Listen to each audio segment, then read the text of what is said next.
morning and welcome to the MedPod Podcast, episode 104, I think. Is it 104? Yeah, I believe so.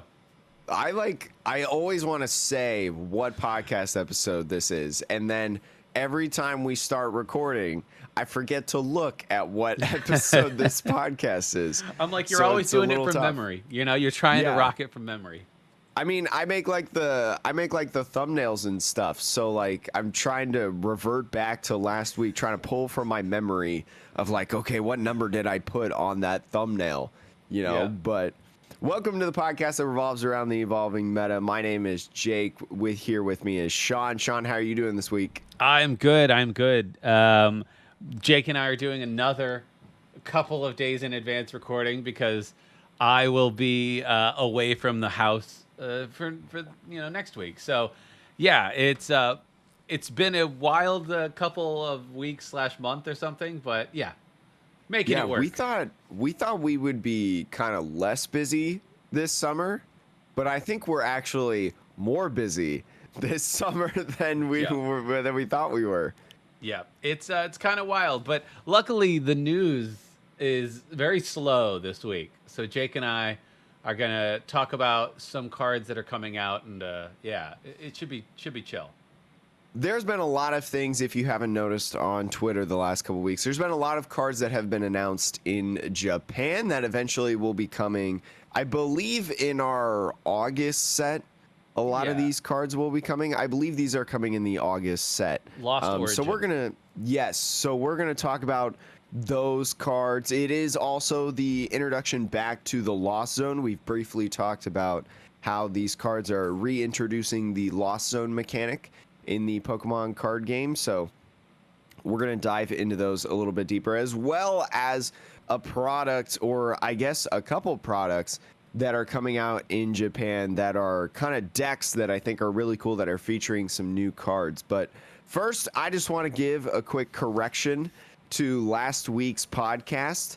The Blastoise in there, the Blastoise that has Vitality Spring, not the Radiant Blastoise in the Pokemon Go set, the regular Blastoise that you get as like a holo rare in the packs.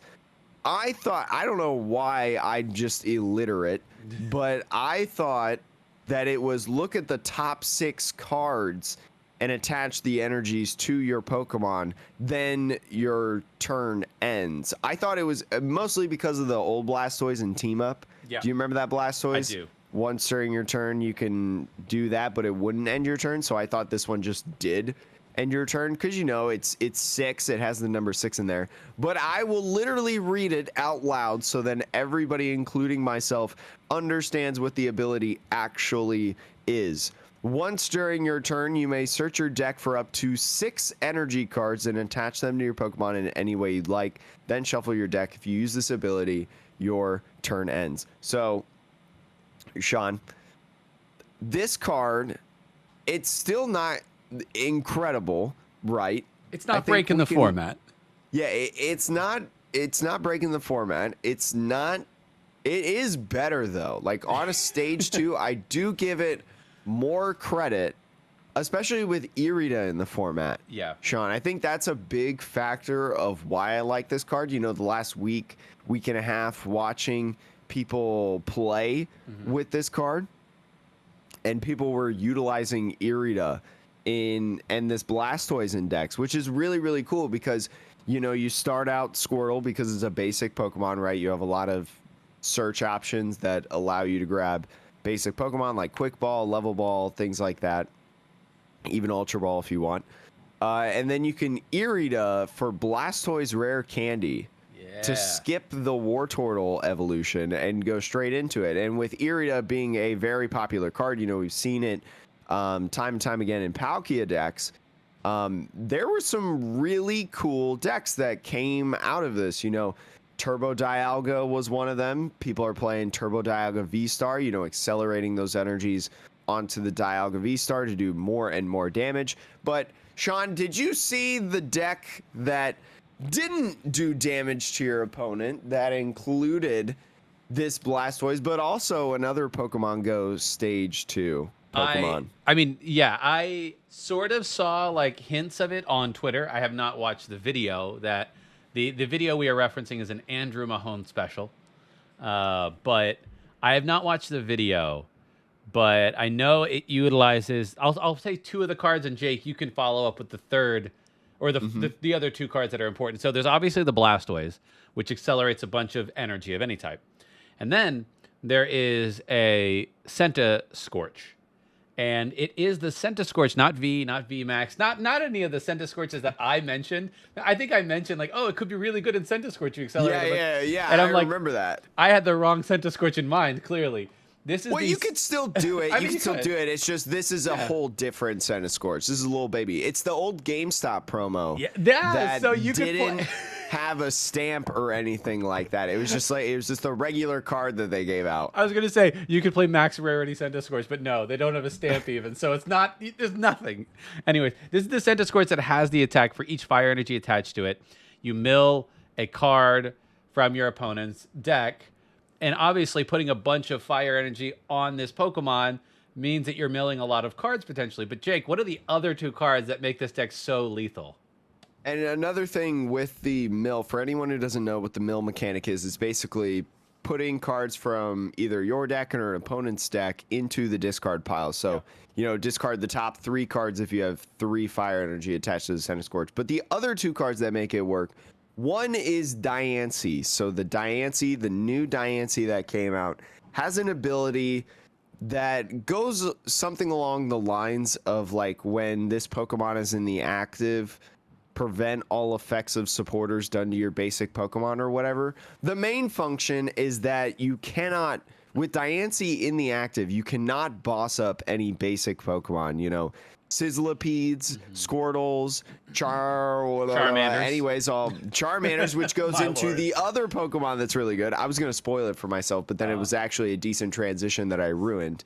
But the other Pokemon that makes the deck really, really cool and kind of, I don't want to say dangerous, but anyways, it is the Charizard from the Pokemon Go set. The regular Charizard that has the ability to double fire energies on your side of the field. So if you think about, I believe it's Venusaur from Shining Legends, there's a Venusaur that has an ability that doubles the amount of grass energies on the field, on your side of the field. It's very popular in the Gym Leader Challenge format in terms of grass decks. And what that basically means, is if you have 3 energies attached to your Scorch, right? 3 fire energies with Charizard on the field, you effectively have the effect now of 6 fire energies. You have 5 fire energies on your Scorch. You actually have 10 energies on the Scorch. And with the interaction from the ability to Scorch's attack, if you have double the fire energies on your Scorch, you're milling that amount of cards, that math of the double. So if you have 5 energies on, but Charizard's in play, you're actually milling 10 cards because you have 10 energies. So there was a turn, I believe, where Andrew milled 33 cards from his opponent's deck. I think I remember watching the game on Twitch when he did it live, and it was insane watching that. It's not a broken combo. Like, this deck is not going to be something that I think you have to worry about for World Championships, whatever. Like, it's not a tier 1 deck, but it's like, it's very, very fragile, but it's a glass cannon essentially, when you can get the energies accelerated from Blastoise, you can really get cooking on milling those cards, right? Because a lot of cards right now, there's no good mill decks in the format, really, So decks want to go a million miles an hour. Decks want to draw a ton of cards, get down to that very, very low number. And you can also put your opponent in a position, being able to mill at least 33 cards. It's been done. Like between 30 to 33, like, that's pretty dangerous. And so, like, if you can threaten that on a turn, like, how does your opponent, like, prevent that, besides, like, making sure that you can never Blastoise or Charizard you know? I mean, yeah, like it does come down to like if you have that Diancie, then maybe like one thing is you boss up the Charizard, right? And then Yeah. because you can do that after they evolve. The other thing that is just like recognizing the kind of deck you're playing against and like knowing that if especially if it's a single prize deck, which is what it sounds like, it's already gonna be a grind for you to, knock out 6 turns effectively.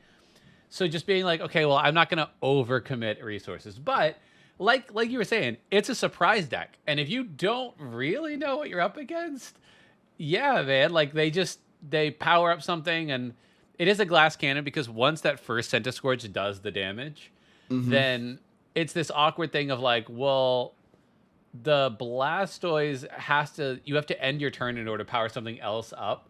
So you really get one shot and then you're kind of done. I will say though, if you choose to boss up the Blastoise or boss up the Charizard, that's another turn for Centiskorch to mill more cards. That's true. So it's a very interesting matchup for a lot of decks, I feel like. But I also noticed when watching the games that Andrew was playing that a lot of the games came down to like the final turn before he would lose. Like I believe the 33 card mill, you would think like, oh, he probably like dominated that game. I'm pretty sure he won that game like on the final turn, like when his opponent had one prize left. Yeah. So it takes a while to get going. It's a very patient deck. But it was really, really cool to see that because we don't really have mill decks in the format. I mean, we have Sanders like Mewtwo deck. It's not really the mill, it's stall. Yeah. Yeah. Stall and mill are 2 different archetypes. Yeah. But yeah, that kind of strategy of like making your opponent not play the game almost. Yeah. Well, Jake, it's good to see it. I'm glad that you have come to the side of Blastoise not being completely horrible. It's not completely terrible. It's still not great, but at least there's some fun things that are coming out of it, right? Like in standard. Yeah. I mean, again, and I think who knows in expanded, like what you could get out of it. But I'm like, no, you don't even dare. Don't even try to play that deck in expanded. Don't even. No, slow. It's not worth it. There are so many other better broken combos in expanded. Like, no, don't even think about playing that. Jake, don't even consider it. This is Jake's secret sauce. He's like, don't even consider it. Yeah. Secretly considers it. Only I will play it. But Sean, we got a lot to talk about in terms of more stuff. We got to go into a 5-star review though. Oh gosh, sorry.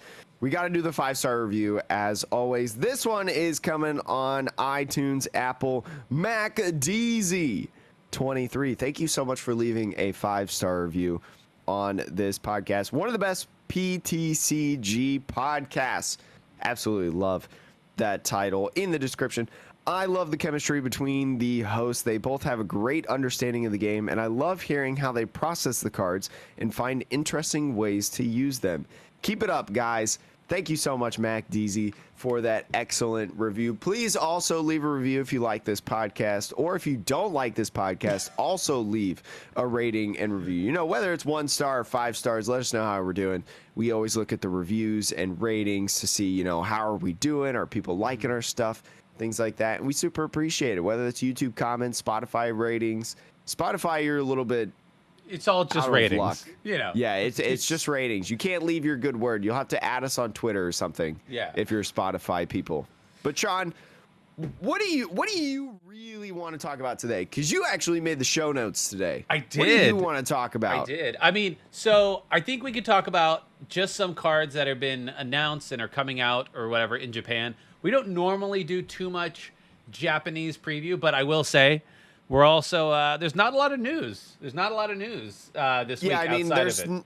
There's not really many events that are happening between now and the World Championships, and so I mean, but we can talk about a couple of the cool cards and stuff like that. It's not going to be a full set review of the new sets and whatnot, but we can talk about some of the interesting things, because I think Pokemon actually, in what we'll talk about later, is one of the most obscure and wild cards they've ever in the Pokemon trading card game. So we're definitely going to talk about that. Yeah, well, the first thing is these V-Star and V-Max high-class decks, basically Japanese starter decks, but fancy ones.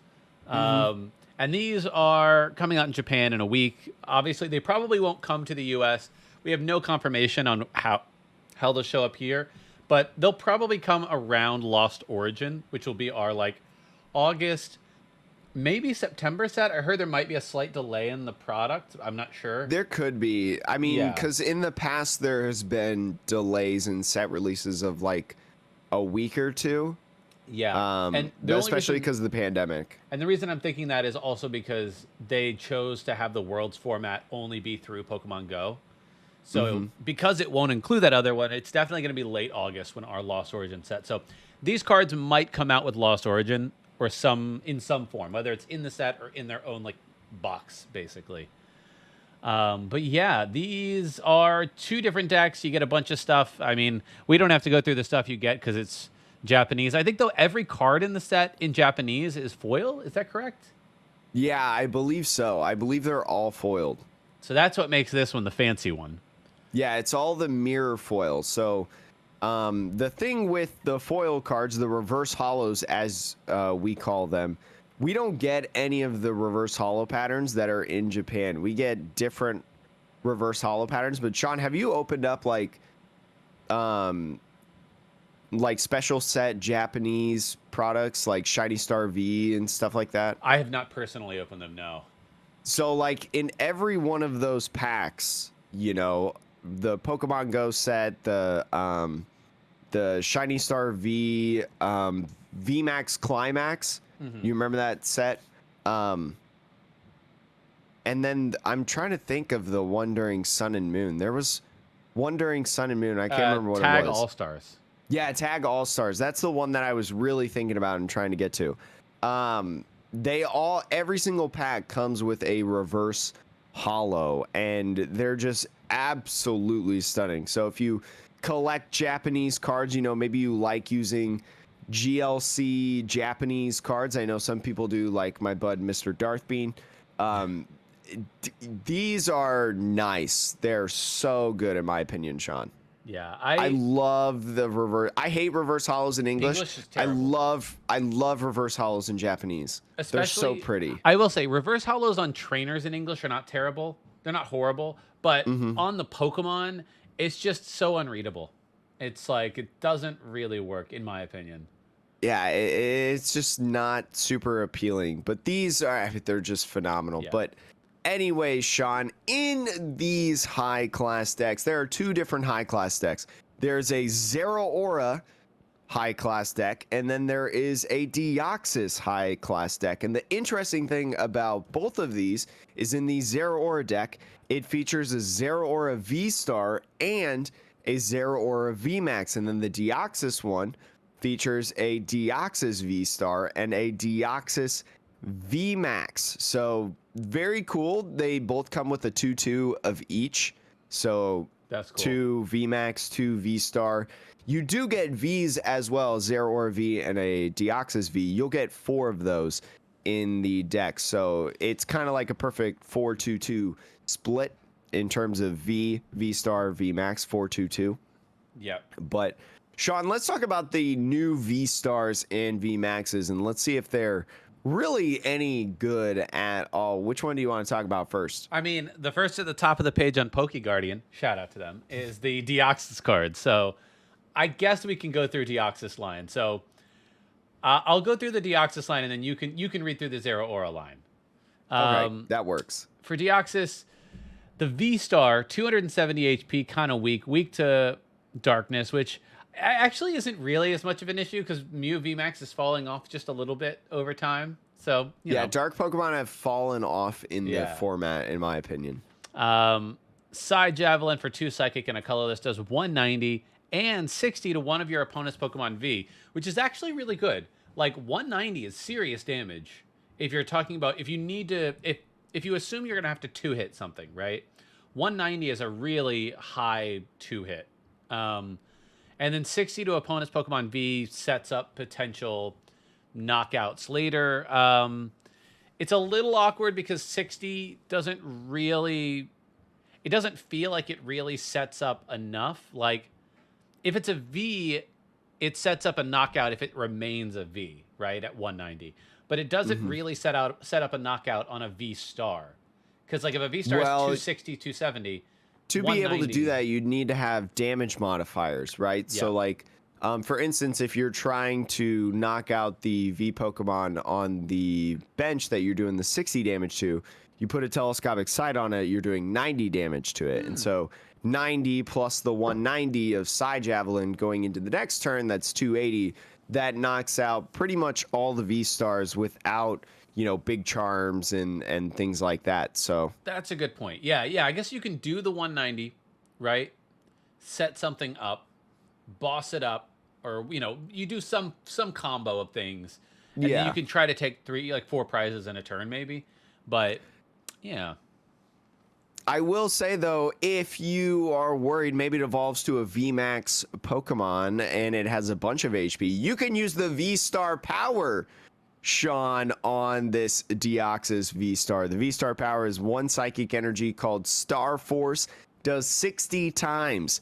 This attack does 60 damage for each energy attached to both active Pokemon. So in comparison to like Whimsicott V Star, which is just energy on Whimsicott V Star, you know, adding up the damage, this is both Pokemon, and it's very cost efficient because it's only 1 psychic energy, right? You can have an opponent that maybe has a ton of energy on it, but you only have a little bit. You know, if you're facing like an Arceus V Star, right, and they have 3 energies from a Trinity Nova, and you only have 1 energy from that, you're already doing 240 damage right there. So you can bake up the damage. Does that make sense? I don't. Wow. Whew, we're cooking today. Yeah. I mean, the damage adds up. I would say the average amount of energy between both active Pokemon is probably 4, right? 2 and 2 is probably. I think that's a good number. It's a good average. So on average, this is going to get 240. Probably, if you're going to use your 1 a game V Star power, you probably don't want to use it to only do 50 more damage than your already basic attack. So this is something where you might, if you've done that attack earlier and you have 3 energy on it, and your opponent has 2 energy, all of a sudden that's 5. So you've got 300 damage, maybe more. So this seems like a closer where you only really would use it if your opponent has 3 energy and you have 2 or 3 energy as well, so that you can take out anything, take 2 or 3 prizes, end the game. But it is good. It's good to have like a finisher like this, because I think a lot of decks kind of struggle with that.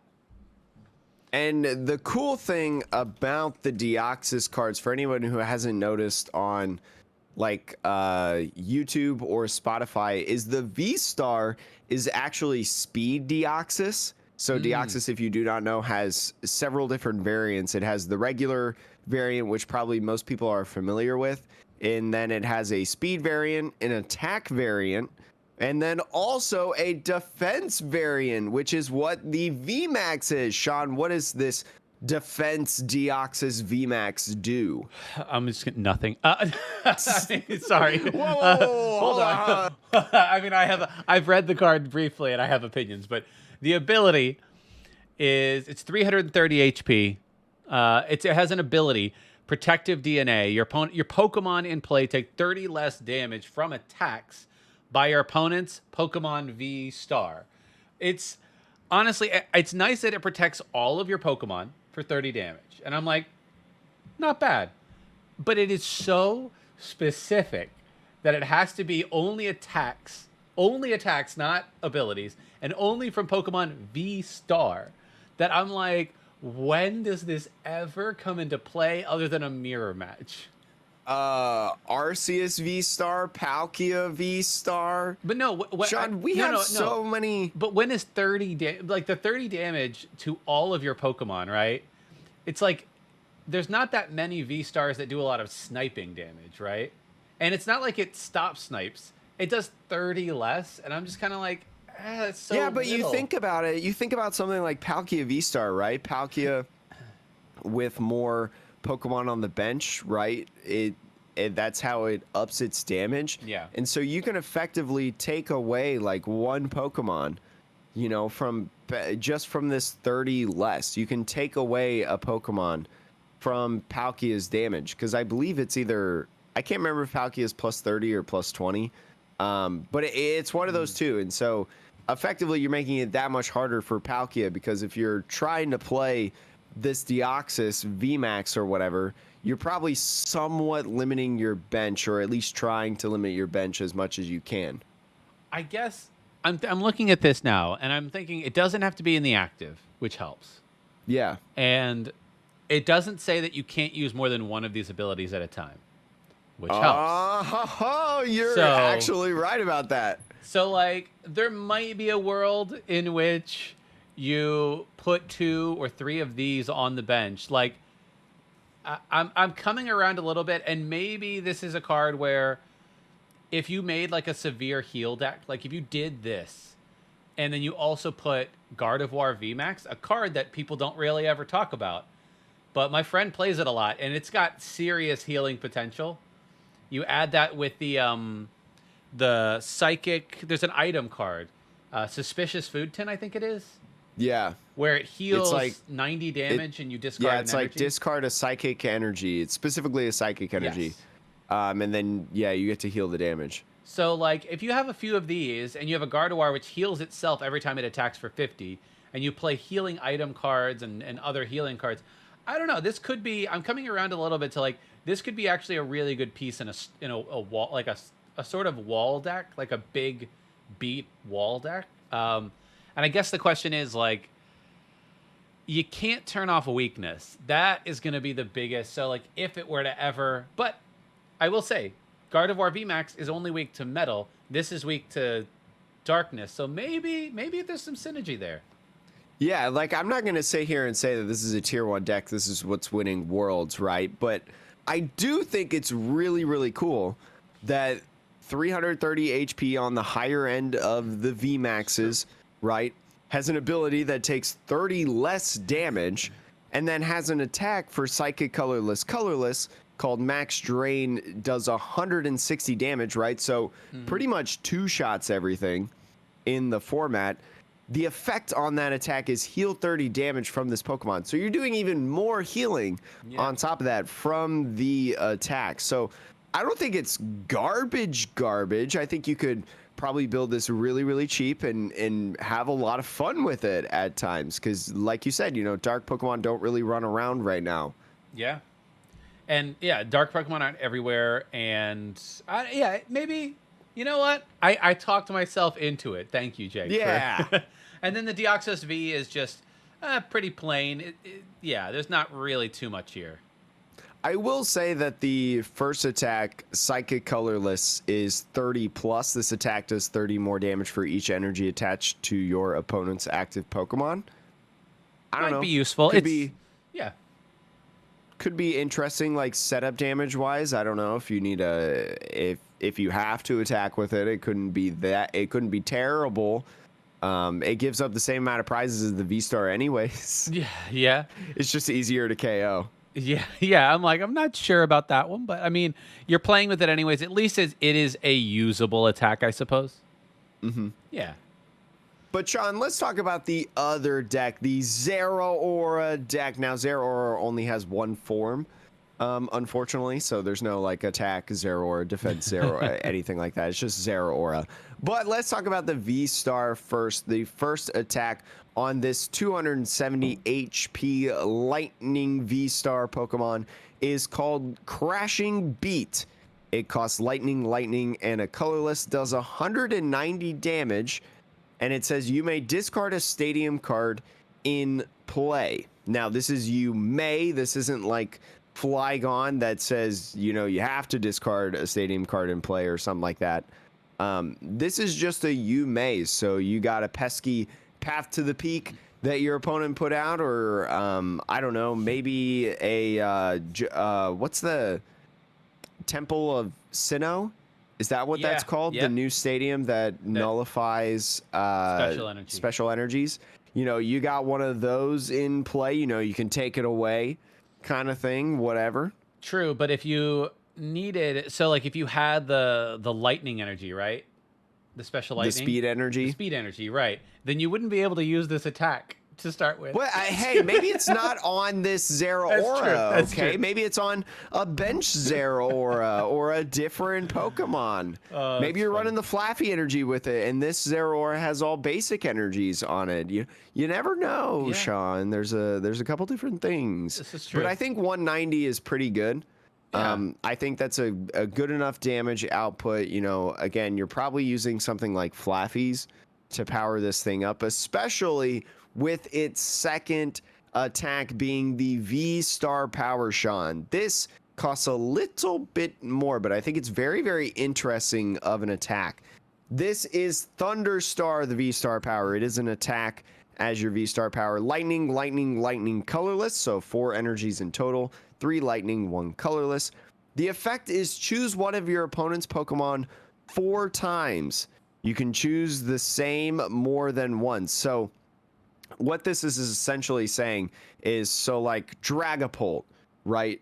Let's think about Dragapult VMAX and how it's, what's it called? Max Phantasm? Is that what the attack is called? The one that places 5 damage counters anywhere on your opponent's side of the field. You basically choose a Pokemon 5 times with that. That's basically how that works. Yep. And each time adds 10 damage or 1 damage counter. So that's essentially what the Zeraora is saying. You can choose a single Pokemon 4 times, or you can choose 4 different Pokemon, or you can kind of mix it and match it. That's essentially what that means. It's a little bit hard to understand, I think, at first, especially for beginners. So I wanted to clarify that. Yeah. So after you choose one of your opponent's Pokemon 4 times, for each time you choose a Pokemon, do 60 damage to it. This damage isn't affected by weakness or resistance. I think this is a really, really cool effect. I don't know if it's great. I don't know if it's super good, but like, I don't know. There's a little bit of variety with this, right? Because if you choose a whole bunch of, you know, small Pokemon, you can knock out like a bunch of Sobbles, or you can knock out some other different things. You know, if they got a Manaphy on the field, you can just hit the active for 240 damage, right? Which is not terrible, I would say. No, it's interesting. It's an interesting attack. I think this is one though where, again, I guess it's like the other one in that it's a closer, but it's like I would want to put this attack in a deck that spread damage around, where because like you said, it is expensive. It's 3 lightning and a colorless. So yeah, I mean, we do have ways to accelerate lightning energy pretty easily, like many lightning energies per turn. Yeah, with Flaffy, and like speed energy can help you draw through the deck and stuff like that. So like, that's why I'm like saying that this isn't awful terrible. No, it's you could do it. You could pull it off, but it still requires something, right? Resource wise. We're like, you know, compared to like a Palkia, which is nothing effectively. Yeah. Palkia is just a very easy Melanie attach go. Right. Or Star Portal. You just get it from the discard and attach as your V-Star power. To me, something that would be useful for this, now this is where you really need to get around your opponents. Like Manaphy really shuts this whole concept down. But Jolteon VMAX with a Zero or a V-Star, that is an interesting combo because you're doing a bunch of bench damage, right? And then this can come in and, you know, as a 2-prizer, effectively clean up only the things that you need it to. I mean, maybe Jolteon is just better if you just keep attacking with that. But like, I don't know, say it gets knocked out. Doesn't matter. I think this is that's kind of an interesting combo.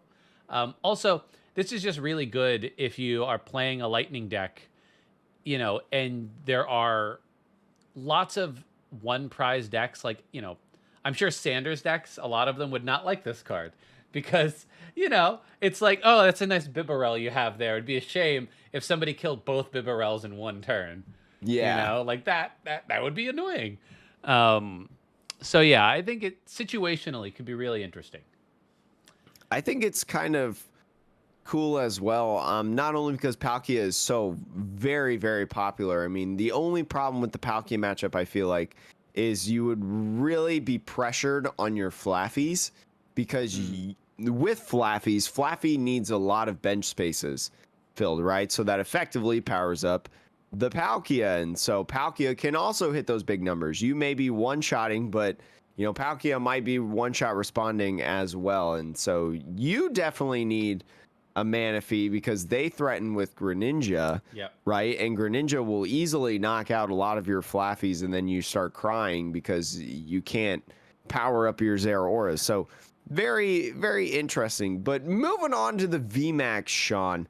The VMAX, it is a 320 HP Lightning Pokemon. VMAX, it has its first attack. There's 2 attacks in total. The first attack is Lightning. Lightning is the cost. Just 2 lightning energies. Reaction Pulse 60 times.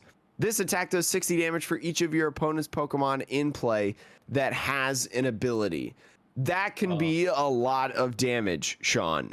Chef's kiss. Chef's kiss on this attack.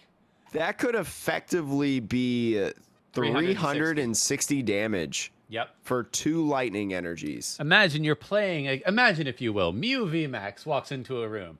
You're not hitting it for weakness. How are you beating Mew VMAX, you say? You and Mew VMAX walk into a bar. Right, yeah. I mean, this attack, I don't know for how long a format could support an attack like this, but I'm really trying to think of what decks don't use enough abilities for this to matter, because for me, the decks that I think of that don't use abilities are Palkia decks currently, right? Or you could do Palkia Ice Rider. No, Palkia definitely uses abilities because Palkia you have Ice Greninja and you still, because you still have set up with your shady dealings, right? True. You still have those little guys. You have Greninja, right? Greninja's in there, and then Palkia itself has an ability. Sure, the Calyrex VMAX doesn't, but that's true. Especially when you're hitting for weakness, right? You only need if they have 2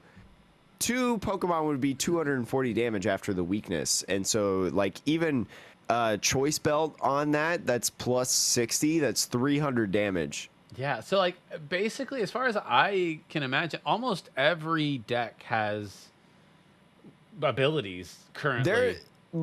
Pretty much every deck has abilities. Some use more than others. The ones that I'm thinking about that don't maybe have a lot of abilities in terms of compared to the rest of the meta is Arceus Flying Pikachu, right? Because that deck can very much set up just Arceus and Flying Pikachu. Maybe they put Bibarel in play too. Jake, do you want to know a secret? How you beat that deck? What is the secret, Flying Sean? Pikachu is weak to lightning and you're not. That is, I totally forgot about that. Done. We talked about that the other week. We talked about that the other week, and I was like, wait. So, it's weird. At least, who knows when the new set comes out, it will change a lot of things. But, if this were available today, I actually think this would probably be a very good deck. I think it wouldn't be that bad. Yeah. I think it wouldn't be bad at all. So... and then it does have another attack that we'll go over real quick before we talk any more about it. Lightning colorless, max fists, 240 damage. Discard 2 energy from this Pokemon. Okay, your opponent's not putting out any abilities, whatever. You could just do flat out 240 on this. It's good if you're looking to do a donk, right? Say your opponent doesn't have a great start, has a Pokemon V in play, whatever. It's fairly chunky. None of your other attacks are going to kill it, right? Because they don't have a full bench. Well, if you get the Flaffy on turn 2, you charge 1 more, you attach, switch, GG's. So it is kind of nice that it has the ability to take advantage of your opponent having a bad start too. It would be way more insane if it was just a 2 energy cost instead of a 3 energy cost for this attack. But I don't know. I like Zeraora a lot.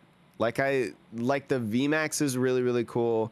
The V Star has some fun with it, especially with that V Star power. So I don't know. Yeah, I will say this VMAX. I'll be interested to see when this one comes out because I think you're right. I think this has some potential. I don't know if it's BDIF. I probably not, but I don't know. if everybody is using abilities, this is a dark horse, I think. I think it's a cool thing. But then all of a sudden, you know, you'll have Urshifu coming back or whatever, and then people are hitting fighting weakness. But anyways, the V has 2 attacks: Lightning, Colorless, Claw Slash for 50 damage on this 210 HP Lightning V. And then the second attack, Lightning, Colorless, Thunderous Bolt, 190. This Pokemon can't attack during your next turn. Switch, Rope, all that jazz in a bag of chips. You know, it's fine. You probably don't want to be attacking with the V, as we usually say. You know, like, it's not bad, it's not terrible, but you're probably not winning the game in this format if you're attacking, you know, that 190 attack with the V. I mean, I will say though, looks like it's not popping up, but cool art for those that you can see it. Cool art on that Zeraora V. I will say there's another card if you scroll down a little bit more, Sean. Camo Poncho. It's a new tool card that has been announced in these high-class decks. If the Pokemon this card is attached to is a Pokemon V Star or Pokemon V Max, whenever your opponent plays a supporter card from their hand, prevent all effects of that card done to that Pokemon. So, I mean, I'm not a huge fan of this card, not because it's bad. I think it's quite good. I don't want this in the V Maxes and V Stars. They're already so big. They're already doing a ton of damage. Like, why do we need this?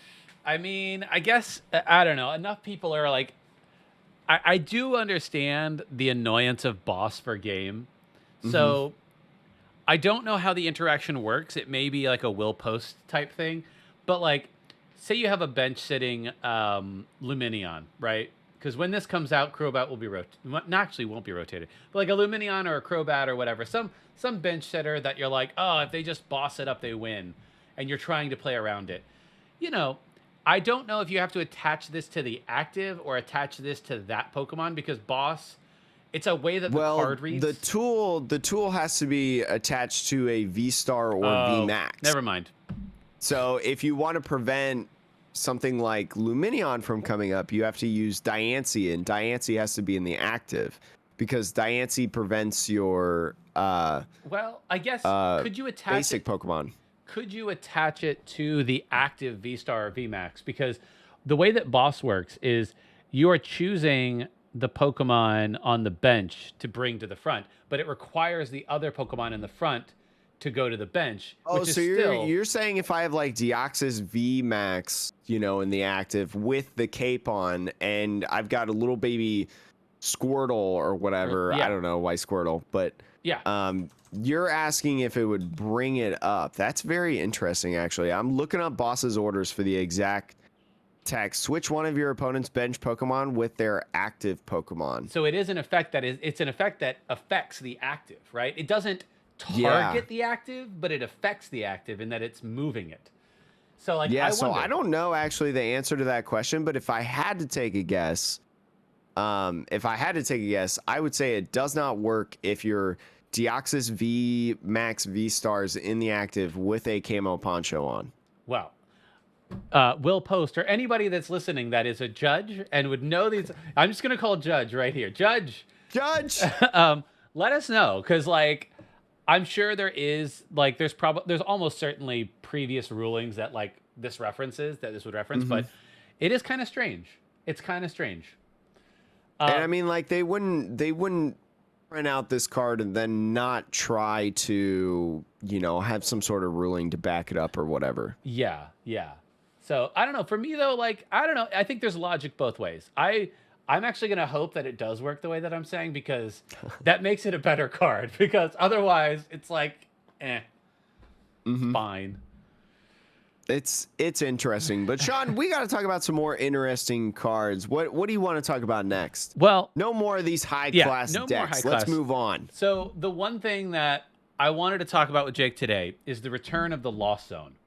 Now, for those of you who don't know, the Lost Zone is a former mechanic that used to exist. There was actually Lost Thunder. Was that when the Lost Zone, it wasn't introduced there, it's just that's when they focused on it? Yeah, I mean, there was a big focus on the Lost Zone in Lost Thunder. And I think the Lost Zone, I don't know how long it's been around, but like one of the most popular decks that utilized the Lost Zone in the past was it Lost March? Or Night March? Yeah, like Lost March Yeah. did.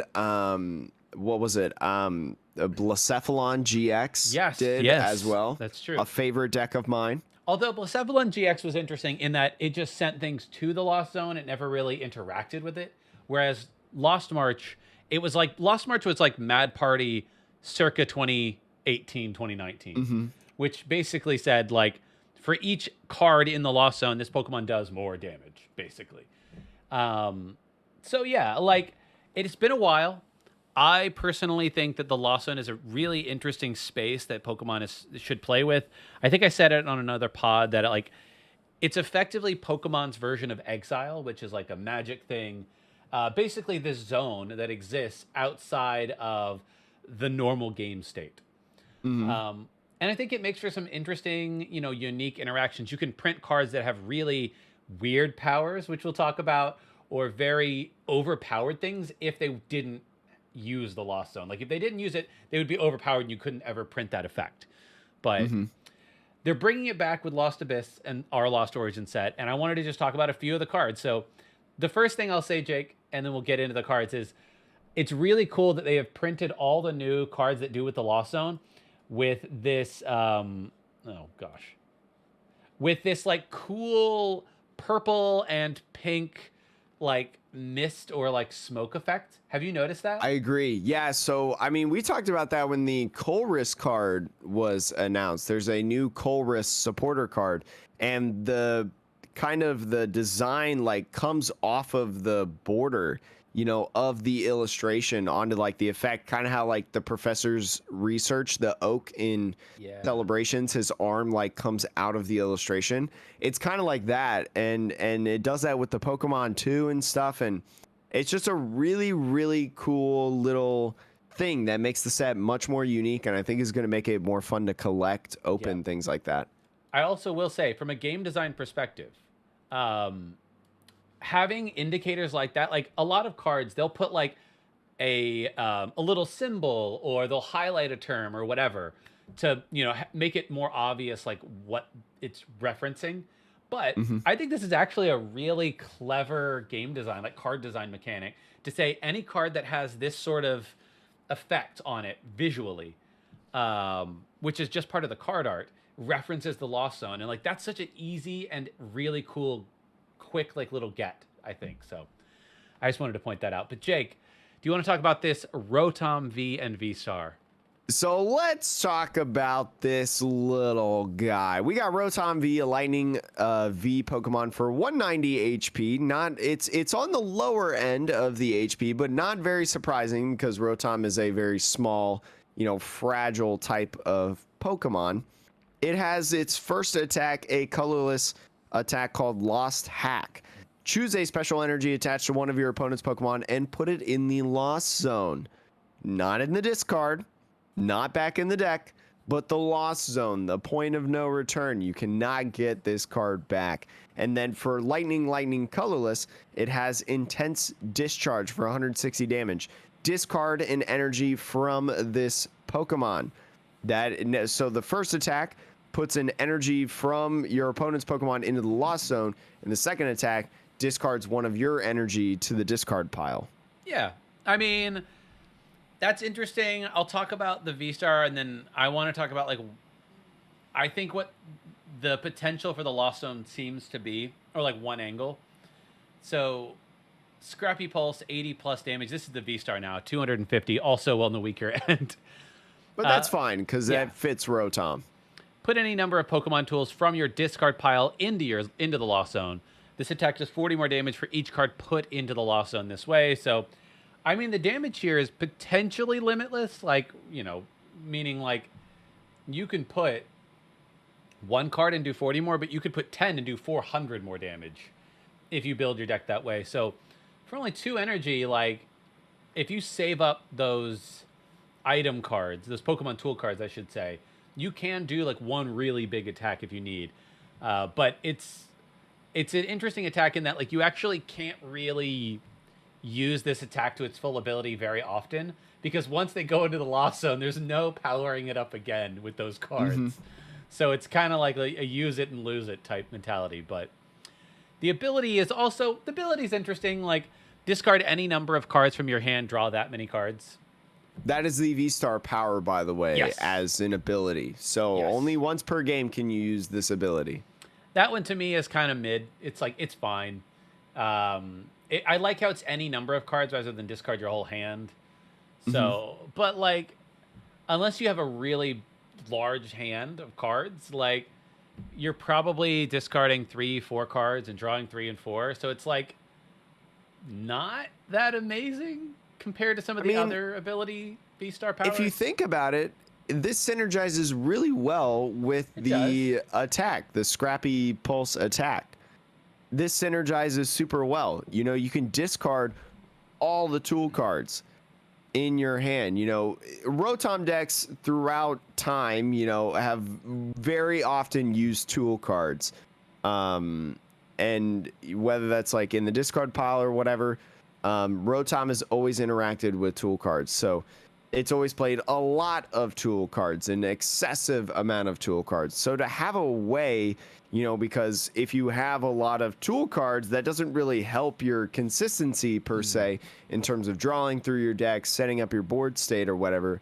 This ability, in my opinion, synergizes really well with that, because you can discard, you know, all of those tool cards to not only help your attack power, but also churn through your deck, help set up your board state, and things like that. And I will say as well, you know, like, it can effectively be a research, right? Like you were talking about, you know, a lot of times you discard, you know, maybe 3 or 4 cards, but like if you've got a dead hand, right? Dead hands a lot of times are like 5, 6, 7 cards. True. Because a dead hand comes from a research, or a dead hand comes off of a Marnie, you know, stuff like that. Roxanne, that's a little bit trickier because it's only 2 or 3. But, you know, effectively, I think it's a little bit bigger than what you think. It might be, in terms of the amount that you could discard. Not saying that this is absolutely broken of a V-Star power ability. Like, it's not as good as Starbirth.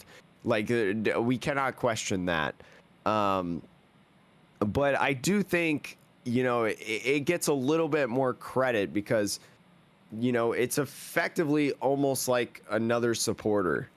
Yeah. You know, it's almost like another draw supporter. It is an interesting, like, if you are able to get a full grip of 7 or even more cards and you combined it with a research, like, you're, you know, a deck that wants things to be in the discard, like, you could put a lot of cards in the discard in one turn, like 15, 20 cards. Yeah, and I mean, like, talk about as well, you know, the stuff of, we talked about this energy earlier, the speed energy, right?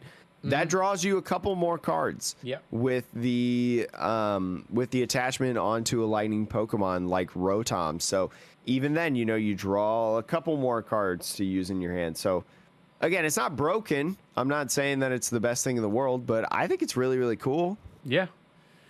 So, but I do agree that, you know, you're limited on the amount of times that you can use the Scrappy Pulse 80 plus damage attack, because they don't come out of the Lost Zone.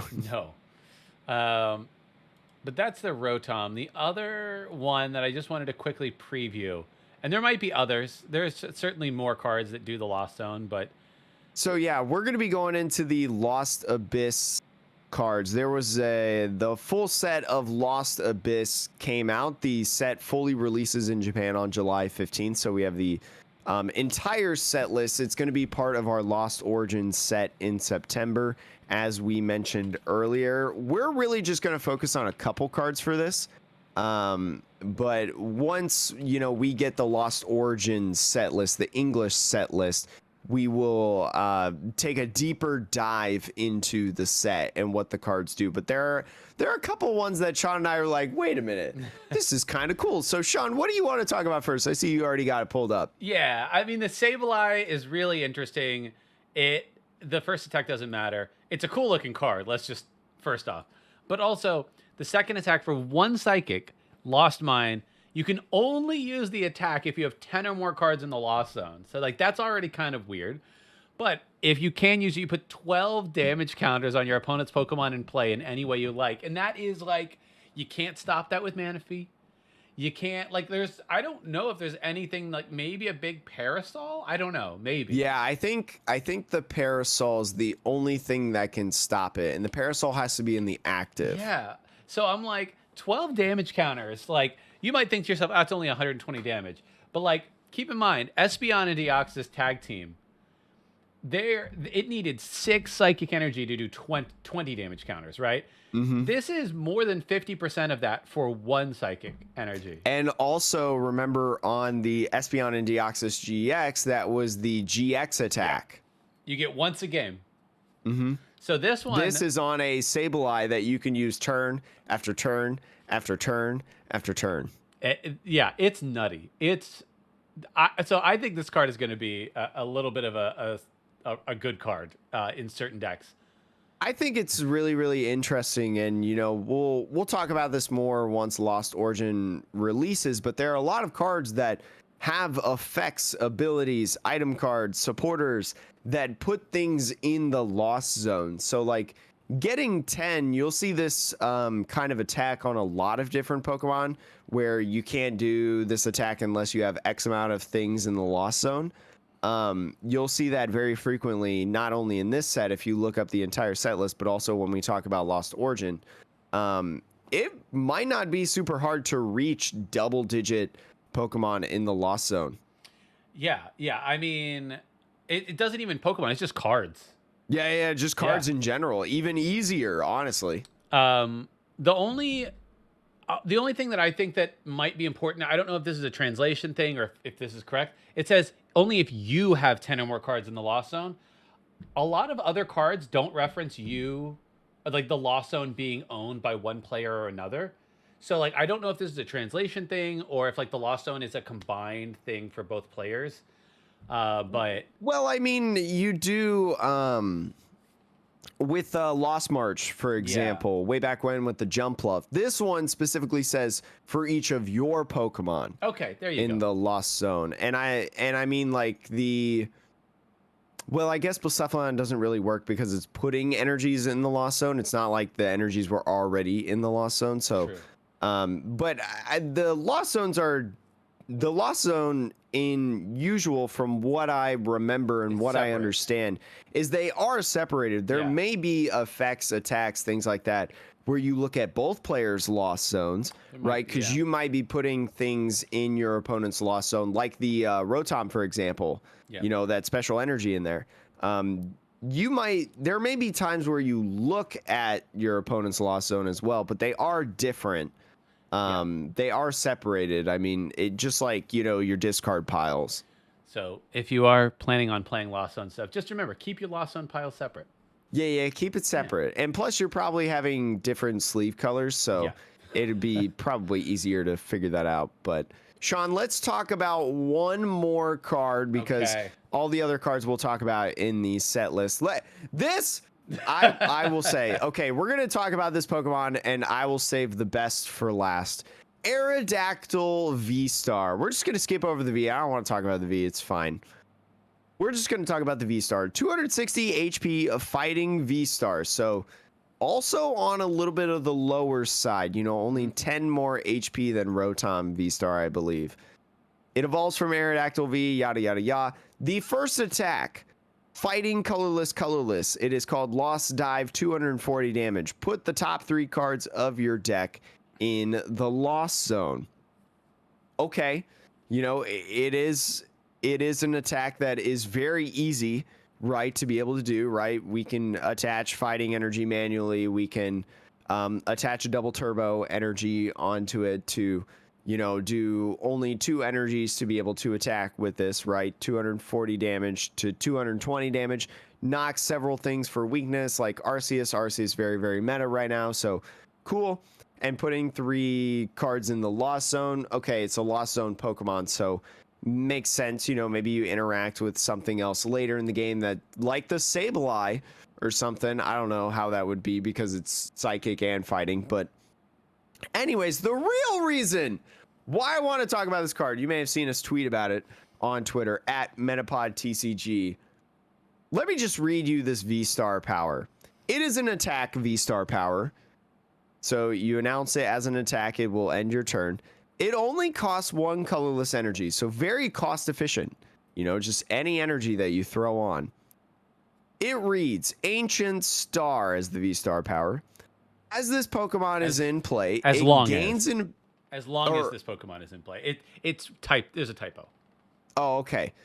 As long as this Pokemon is in play, it gains an ability with the effect your opponent's Pokemon V in play, excluding any Aerodactyl V Star, have no abilities. So you use this attack and gain an ability essentially to shut off all Pokemon V abilities. Yep. And this is by far the weirdest and most obscure card interaction I think Pokemon has ever printed. Like, I'm not exaggerating on this. I think this is quite possibly the most obscure interaction they've ever printed on a Pokemon card.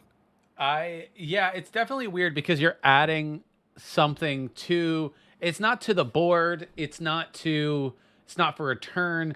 You're adding an ability to a specific Pokemon in play that, like, if that Pokemon gets knocked out, if that Pokemon comes back to your hand, whatever, that ability goes away. And it means you need to keep track of if you have 2 Aerodactyl V Stars, you actually need to remember which one is the one with the ability and which one isn't, because I will say, keep an eye on that. If you're playing against people who are doing this, whether or not it's intentional, they might forget which one has the ability. I mean, like, to be honest, like, it does seem like a hard thing to not remember, right? Because, I mean, I don't know how many times when I'm playing IRL that I say, like, oh, I forgot to do this ability or something like that, right? Because, like, in the Pokemon trading card game online, the online client, like, that'll tell you, you know, if you've used it or not, or if it's on this Pokemon or not. It'll X out the option to use your abilities. It'll just do it for you. But like in IRL, you have to manually remember that. So I will say,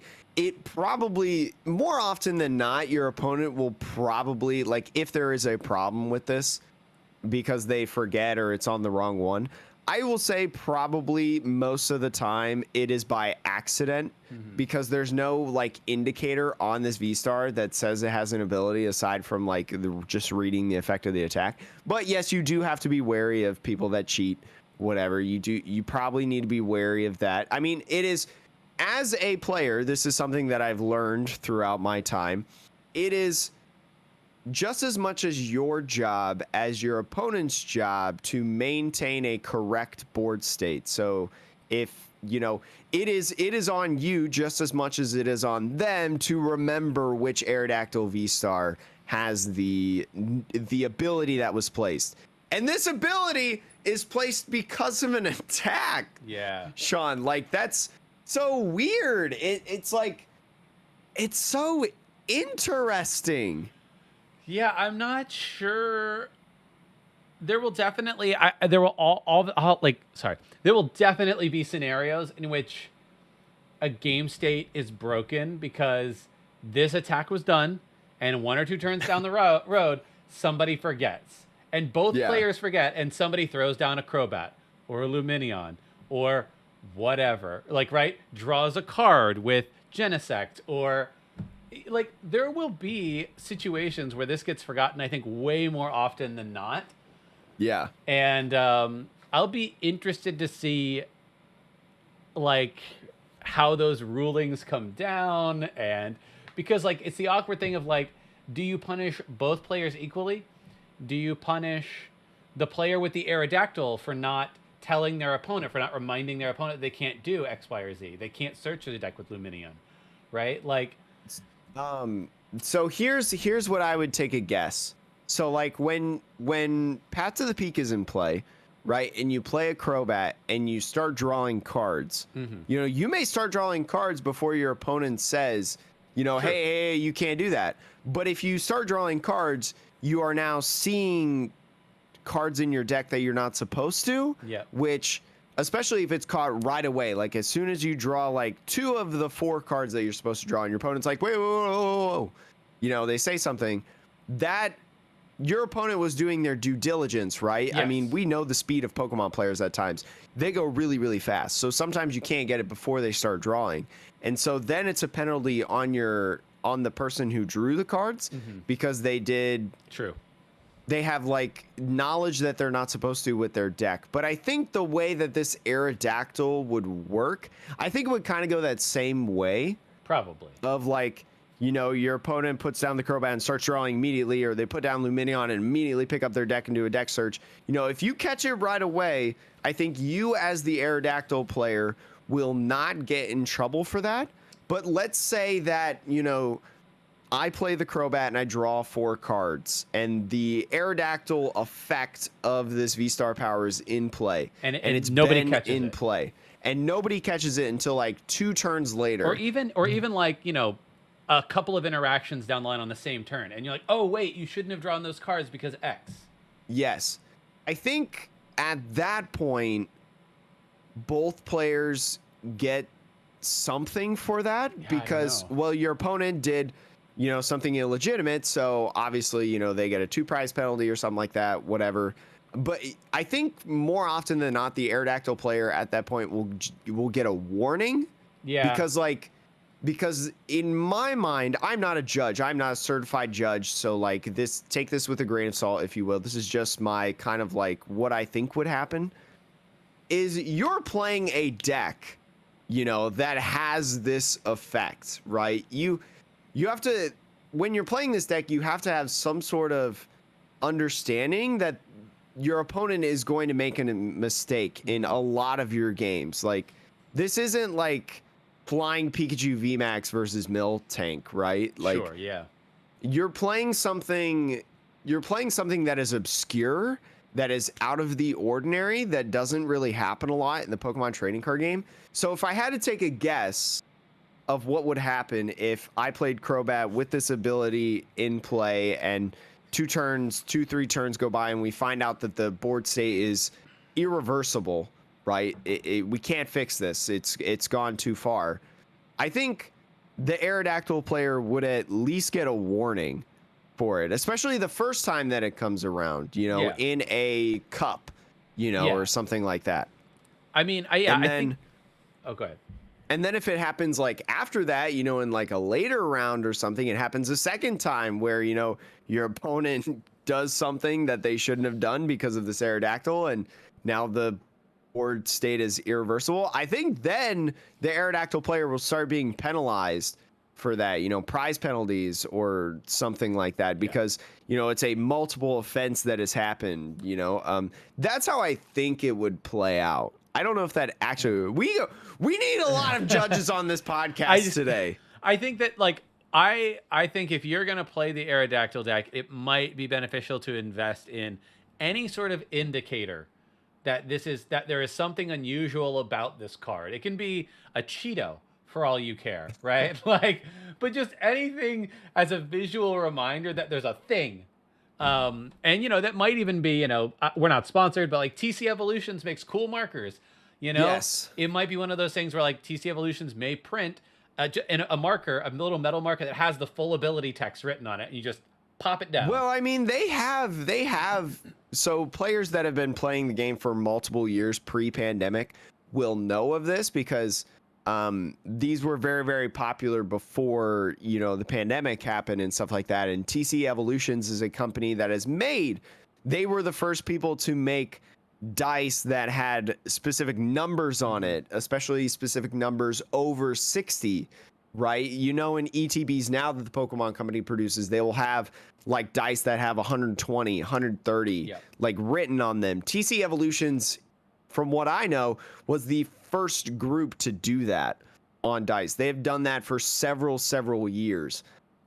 They also, a very popular product is they would make ability markers. So what it would be is they'd be like these, I don't know if it was like aluminum. They're all like metal, like aluminum. They say ability used. So that way and so you put it on Pokemon that have abilities, and then you flip it when you used it that turn. So